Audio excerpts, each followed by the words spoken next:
আজই ডাউনলোড করুন আর এনজয় করুন আপনার পছন্দের শো। আগামীকাল থেকে জয়েন করুন। স্যালারি কত দেবেন? স্যালারি ওই আগের সিঙ্গারকে যা দিতাম সেটাই পাবেন আপনি, 25,000। 25,000?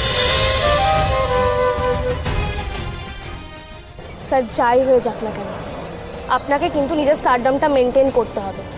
আরে আপনি যদি নিজেই নিজেকে সুপারস্টার ভাবা বন্ধ করে দেন তাহলে লোকে কি করে ভাববে? সুপারস্টার ভাবলেই কি আর সুপারস্টার থাকা যায় আসি? এই কম্পিটিশনের যুগে প্রতি মুহূর্তে নিজেকে প্রমাণ করতে হয়, অনেক ব্যাকআপ লাগে। আর সত্যি বলতে কি এই মুহূর্তে এসবের কোনোটাই আমার কাছে নেই। আমি আছি তো, এর চেয়ে বেশি ব্যাকআপের আর কি প্রয়োজন আপনার? আমি আপনাকে কথা দিচ্ছি স্যার, যাই হয়ে যাক না কেন, কিন্তু আপনাকে আপনার জায়গা থেকে এক চুলো সরতে হবে না।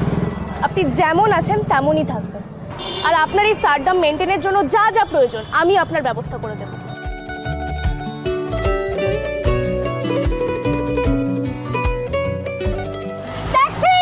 বাবা আসতে সরি সরি সরি সরি দাঁড়ান দাঁড়ান, আসুন স্যার।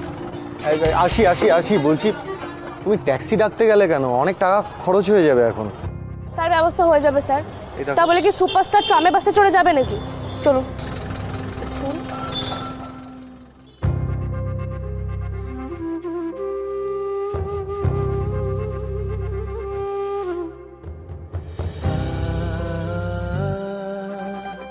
কি হলো?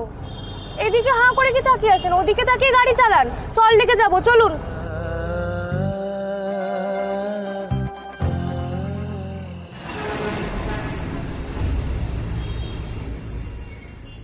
কাজটা যেন ভালোই ভালোই হয়ে যায়। বলো আসছি, হঠাৎ এত জরুরি তলব? ওমা, কোথাও বেরোচ্ছ নাকি? হ্যাঁ বেরোচ্ছি, মানে আমরা একসাথেই যাব, সেই জন্যই তোমাকে তাড়াহুড়ো করে ডাকলাম। আসলে আমি না একা যেতে সাহস পাচ্ছি না। তুমি একা যেতে সাহস পাচ্ছ না? এমন কোথায় যাবে শুনি? নিউ প্যারাডাইস বার। হ্যাঁ, বারে যাবে কেন? কি হবে সেখানে গিয়ে? ওই বারের সামনে আমি একটা পোস্টার দেখেছি, ওরা গান গাওয়ার জন্য লোক খুঁজছে। মানে তুমি বারে গান গাইবে আসি? হ্যাঁ ঋতুদি, দেখো আমি আমি সব দিক ভেবেই বলছি।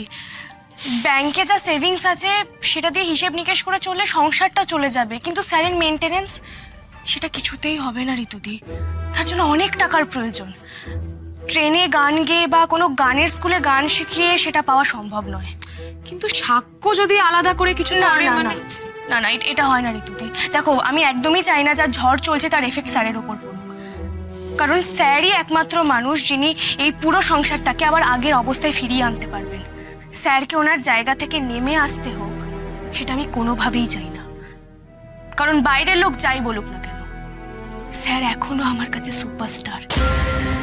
তাই ওনার মেনটেনেন্সের খরচ টানতে গেলে এই কাজটা আমাকে নিতেই হবে ঋতুদি, কোনো উপায় নেই। কারণ এই প্রোডাকশনের কাজ ছাড়া আমি একটা কাজই ভালো পারি যেখান থেকে অনেক বেশি টাকা রোজগার করা যায়, সেটা হলো গান। তবে হ্যাঁ ঋতুদি, এই কথাটা কিন্তু আমি বাড়ির কাউকে বলতে পারবো না, শুধুমাত্র তোমায় বললাম, কারণ তোমায় আমি খুবই ভরসা করি। তুমি যাবে তো আমার সঙ্গে? এটা তুমি আবার আমাকে জিজ্ঞাসা করছো আরশি? হ্যাঁ, আমার জীবনে এরকম কত কত কঠিন পরিস্থিতির মধ্যে তুমি আমার পাশে এসে দাঁড়িয়েছো, আর এখন এই অবস্থায় আমি তোমার হাতটা ছেড়ে দেবো? এটা ভাবলে কি করে? চলো চলো, বজরংবলীর নাম নিয়ে আমরা বেরিয়ে পড়ি। চলো।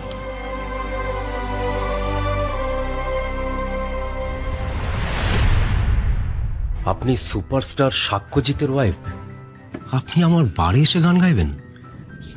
সবই তো আপনাকে বললাম দাদা, দেওয়ালে পিঠ থেকে গেলে মানুষকে সবই করতে হয়। আপনি প্লিজ না করবেন না। বুঝলাম, আপনি তো স্টুডিওতেও কাজ করতেন বলে শুনেছিলাম, প্রোডাকশনে, তো আপনি আবার গানও গাইতে পারেন নাকি? হ্যাঁ, আরশি খুব সুন্দর গান গায়, ওর গলায় জাদু আছে। মুখের কথায় কি করে বিশ্বাস করি বলুন তো? না না, মুখের কথা না, ও তো অলরেডি একটা সিনেমাতে গান গেয়েছে। আপনি যদি চান আমি আপনাকে এক্ষুনি শোনাতে পারি। প্লিজ প্লিজ প্লিজ, এসব সিনেমার গান শুনি এখানে কোনো লাভ হবে না।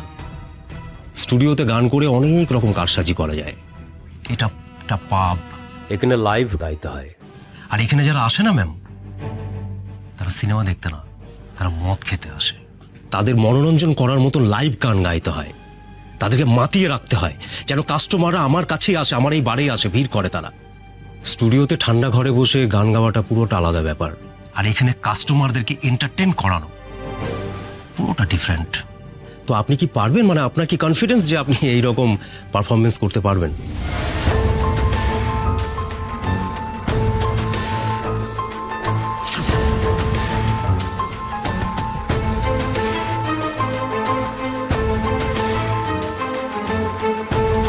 পারবো, একটা চান্স তো দিন আমার। ওকে ফাইন, প্লিজ দেখি আপনার পারফরমেন্স।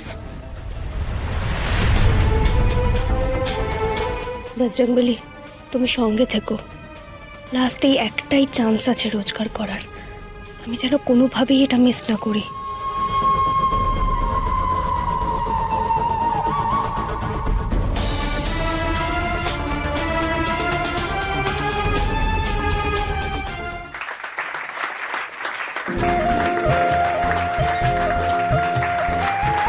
কি বলেছিলাম না আরশির গলায় জাদু আছে?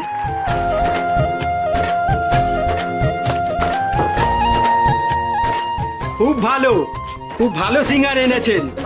এখন থেকে আমরা রোজ এখানে গান শুনতে আসবো।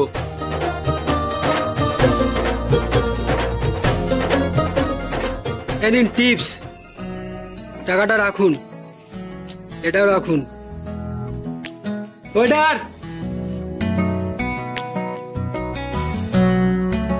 কি গাইলো, উফ মার্ভেলাস।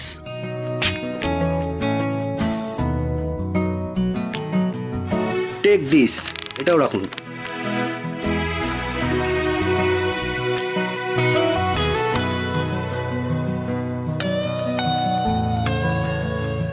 কি পরীক্ষায় পাশ করলাম তো আমি? বলুন তাহলে সিঙ্গার হিসেবে রাখবেন আমার? ওয়েল ডান, খুব ভালো পারফরমেন্স করেছেন আপনি। আপনি এক কাজ করুন, আপনি আগামীকাল থেকে জয়েন করুন। স্যালারি কত দেবেন? স্যালারি ওই আগের সিঙ্গারকে যা দিতাম সেটাই পাবেন আপনি, 25,000। 25,000? না না দাদা, অত কমে হবে না। তাহলে থাক, অন্যবার দেখে নেবো আমরা। আরে মহা মুশকিল, এক মিনিট প্লিজ, এক মিনিট দাঁড়ান। আরে প্রথমে এইভাবে চলে যাচ্ছেন কেন? দাদা অত কম টাকায় আমাদের কিচ্ছু হবে না। আচ্ছা আপনি বলুন, আপনি কত স্যালারি চাইছেন? 75,000। 75,000 অসম্ভব। কিচ্ছু বেশি হচ্ছে না দাদা। আর আমি আপনার মুখ দেখেই বুঝতে পেরেছি, আমার গান শুনে আপনার কাস্টমাররা যেরকম এক্সাইটেড হয়ে উঠেছিল, এরকম রিয়াকশন আপনার বারে আপনি আগে কখনোই পাননি। আপনি কি ওই আমি যে ভুল কথা বলছি না সেটা আপনিও জানেন, তাই কাজেই কথা বাড়িয়ে লাভ নেই। আর আশা করি বুঝতে পেরেছেন, আমি যদি আপনার বারে গান করি তাহলে এতে আপনার লাভই হবে, আপনার বিজনেস আরও বাড়বে। তাই আমি এত কম টাকায় গাইছি না দাদা। আরেকটা কথা আমি আপনাকে ক্লিয়ারলি জানাই, আমি কিন্তু শুধুমাত্র টাকার জন্যই গানটা গাইছি, তাই এই টাকার ব্যাপারে আমি কম্প্রোমাইজ করব না। আচ্ছা ঠিক আছে, 40 করুন।